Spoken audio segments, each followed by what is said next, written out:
რა ვიცი, მე ვერ გავიგე.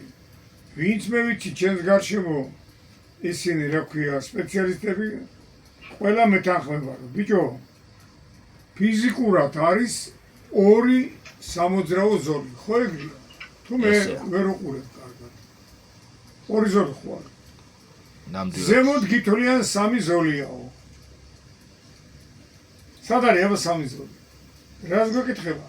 დასახლებულ პუნქტშიო მოცემულ გზას თითოეული მიმართულებისათვის ერთ სამოძრაო ზოლი გააჩნიაო, ერთი. სუბუქი ავტომობილის ძღოლს უფლება აქვს გააჩერდესო. სადა აქ აბა ერთ სამოძრაო ზოლი დახედე დაბლა. რამდენი სამოძრაო ზოლია? ორი არ არის? ორია.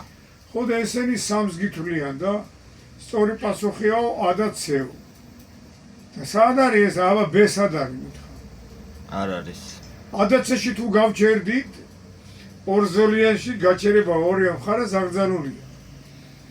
გაჩერება ორი მხარეს დაშვებულია, როცა არის ერთი მიმართულებით, ანუ ცალმხრივზე სამი ზოლი მინიმუმ. მარჯვენა მარცხენაში გაჩერდე, შენ და მე და შუაში ხალამპრემ გაიაროს.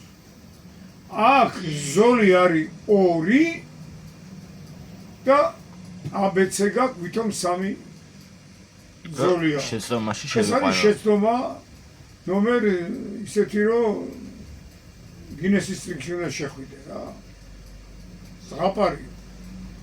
კარგი, წავედით შემდეგ.